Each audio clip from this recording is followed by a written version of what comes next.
अस्सलाम वालेकुम, मैं हूँ आबिद अंदलीब। बहुत अहम खबरें हैं। तकरीबन तमाम खबरों का ताल्लुक जो है वो हिंदुस्तान के साथ है। एक जो बड़ी खबर है, मुझे भी हैरान कुन लगी। स्पुतनिक ने इसको रिपोर्ट किया है कि इस वक्त चाइना और इंडिया के दरमियान जो एक टेंशन है, उसमें इस वक्त चाइना ने टैंक्स नस्ब करना शुरू कर दिए हैं सरहद पे। फायर रेंज के अंदर अंदर जो है वो टैंक्स हैं और पहली दफ़ा ये टैंक्स वहाँ देखे गए। सेटेलाइट इमेजेस आई हैं। ये बड़ी ही एक इम्पॉर्टेंट डेवलपमेंट है। उसके बाद ट्रम्प का जो ट्विटर अकाउंट सस्पेंड हुआ था, उसके बाद एक वर्ल्ड वाइड एक कैंपेन शुरू हो चुकी है कि अब ट्रम्प के बाद मोदी की बारी है, मोदी का नंबर आना चाहिए।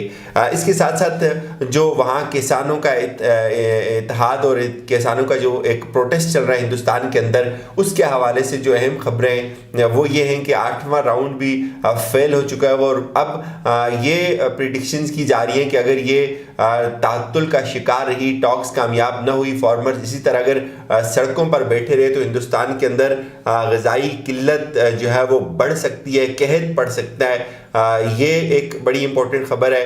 इसके अलावा जो इम्पोर्टेंट ख़बर है वो ये है कि इस वक्त पाकिस्तान के एक जो तजियाकार हैं ज़फ़र हिलाली साहब, साबिक़ एक डिप्लोमेट हैं, उनके एक डॉक्टरेट क्लिप दिखाकर पूरी हिंदुस्तान की मीडिया इंडस्ट्री एक नेगेटिव प्रोपेगेंडा कर रही है पाकिस्तान के ख़िलाफ़। उस पर बात करेंगे और आखिर पे मैं आपको एक इंतहाई शॉकिंग छोटी सी वीडियो दिखाऊंगा जिसमें अब हिंदुस्तान की फ़ौज ने कश्मीरियों को तंग करने के लिए बारामूला में और जितने भी सेक्टर्स कश्मीर के ऐसे हैं जहां मुजाहिदीन मौजूद हैं, इस वक्त बरसरे पेकार हैं जंगलों में, उनको टॉर्चर करने के लिए एक खौफनाक किस्म का जो है वो साउंड सिस्टम जो है वो निकाला है और उसमें खौफनाक आवाज़ें रात को वो प्ले की जाती हैं। दिल दहल जाता है वो आवाज़, जिस तरह से उन्होंने उसको जो है वो डिज़ाइन किया वो प्रोड्यूस किया वो मैं आपको सुनाऊंगा।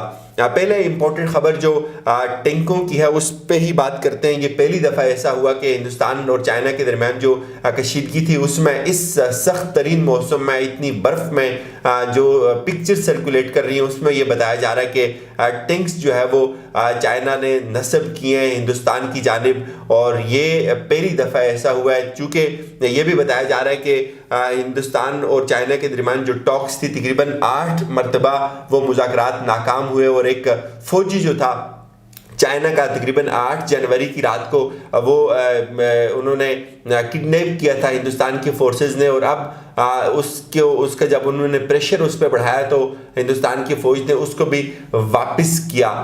ये एक इम्पॉर्टेंट डेवलपमेंट है कि टैंक्स जो है वो इस सर्दी में इतनी बुलंद हाइट्स पे चाइना जो है वो अगर डिप्लॉय करने की पोजीशन में है और उन्होंने डिप्लॉय किए, तो ये एक हिंदुस्तान के लिए एक बहुत सीरियस थ्रेट है कि जो अनसर्टेनिटी है दोनों ममालिक का, जो एक दूसरे पे अदम एतमाद है वो बढ़ता जा रहा है। ये कशीदगी में मज़ीद इजाफा होगा। इससे ये इस बात का अंदाज़ा आप लगा सकते हैं कि चाइना हर तरह से LAC जो है, लाइन ऑफ एक्चुअल कंट्रोल, उसको एक्टिव रखना चाहता है। चूँकि मुज़ाकरात उनके बारहा नाकाम हुए, तो ये एक पहली दफ़ा देखने में आ रहा है कि टैंक्स जो है वो डिप्लॉय किए जा रहे हैं। दूसरी जो इम्पोर्टेंट खबर है, आपको याद होगा कुछ दिन पहले ट्विटर अकाउंट जो है वो सस्पेंड हुआ था डोनाल्ड ट्रंप का। उसके बाद उन पे इल्ज़ाम ये था कि उन्होंने लोगों को इंसाइट किया है, लोगों को प्रोवोक किया है। तो इसी तरह की अब इल्ज़ामात मोदी पे लगाए जा रहे हैं और मोदी को भी यही बताया जा रहा है कि मोदी ने भी इससे पहले लोगों को जो है वो प्रोवोक किया था, इंसाइट किया था, जिसमें बेशुमार जो है वो मुसलमानों का कत्ल हुआ, कत्लेआम हुआ। तो अब उनका अकाउंट भी जो है वो हैक किया जाए, उनका अकाउंट भी सस्पेंड किया जाए, सॉरी। ये एक बड़ी ज़बरदस्त डेवलपमेंट है। तो मैं कहूँगा आप भी ज़रूर इस कैंपेन का हिस्सा बने कि ट्विटर जो है उस बात को रियलाइज़ करे कि जो मोदी है वो ट्रंप से ज़्यादा ख़तरनाक तरीन इंसान है। जहाँ तक फार्मर प्रोटेस्ट का ताल्लुक है, इस पे मैं आपको बताऊं, जो फार्मर्स इस वक्त तकरीबन 5 लाख से ज़ायद लोग जो है वो जिनको पहले खालिस्तानी कहा गया, जिनको पहले ISI के एजेंट कहा गया, अब वो अपना हक मांगने के लिए इस हद तक जो है वो पुरुमीद हो चुके हैं कि वो ये कहते हैं कि हम जब तक ये कानून वापस नहीं होता हम यहाँ बैठे रहेंगे। और दूसरी तरफ हिंदुस्तान की जो हुकूमत है, मोदी की हुकूमत, वो ये समझती है कि अगर हमने इस कानून को वापस ले लिया तो हमारी मिथ टूट जाएगी और हम इसलिए प्रोटेस्ट के आगे जो है वो नहीं झुकना चाहते।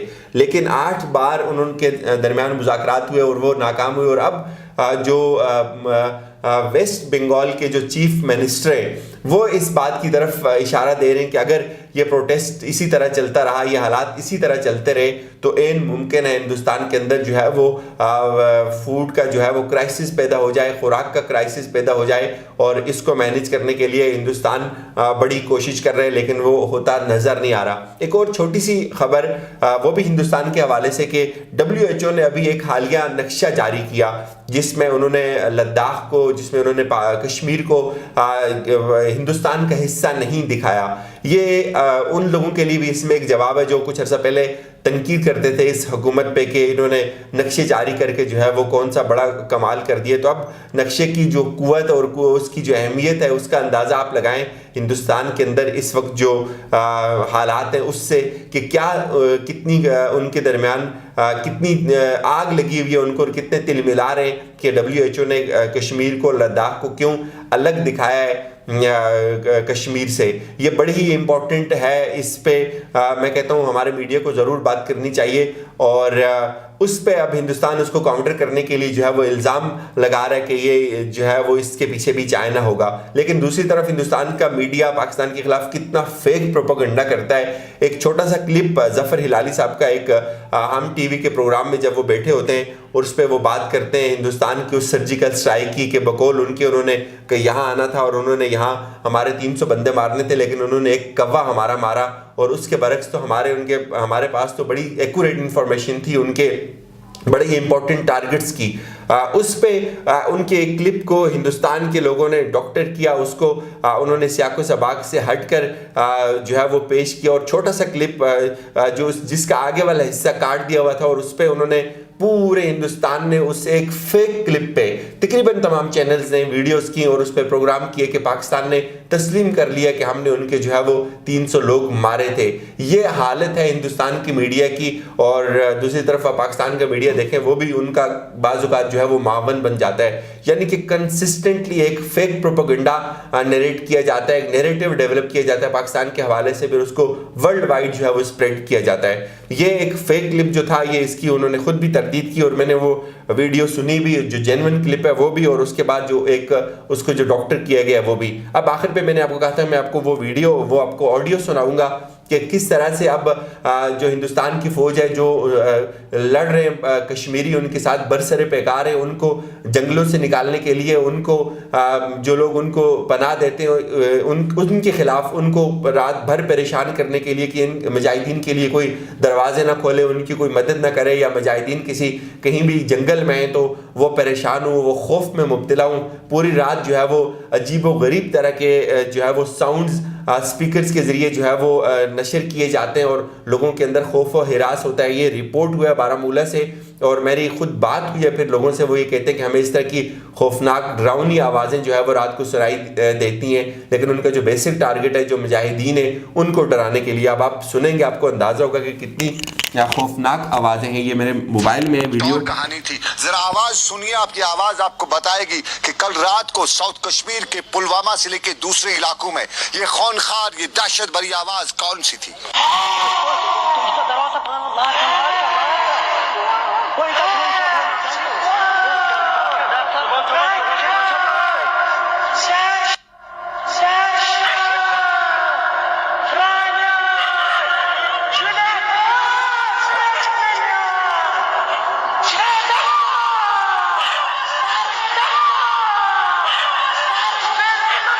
ये यकीन माने, ये मैं जब आप कश्मीर में बर्फ़ में जंगल में होंगे आप ये सुनेंगे आप पे क्या गुजरेगी। मैं यहाँ इसको सुन के जो है वो परेशान हो जाता हूँ। खौफ की और चीखों की आवाज़ है जैसे किसी पे कोई तशद्दुद कर रहा हो और ये उनको तासुर देने की कोशिश करते हैं कि मुजाहिदीन जो है वो इससे डर जाएंगे। ये हालत है अब दुनिया की जो बड़ी फ़ौज है जिसने अपना जो है वो कब्ज़ा जमा कर रखा हुआ है कश्मीर के अंदर। इजाज़त दीजिए, अपना ख्याल रखिएगा, खुदा हाफिज़।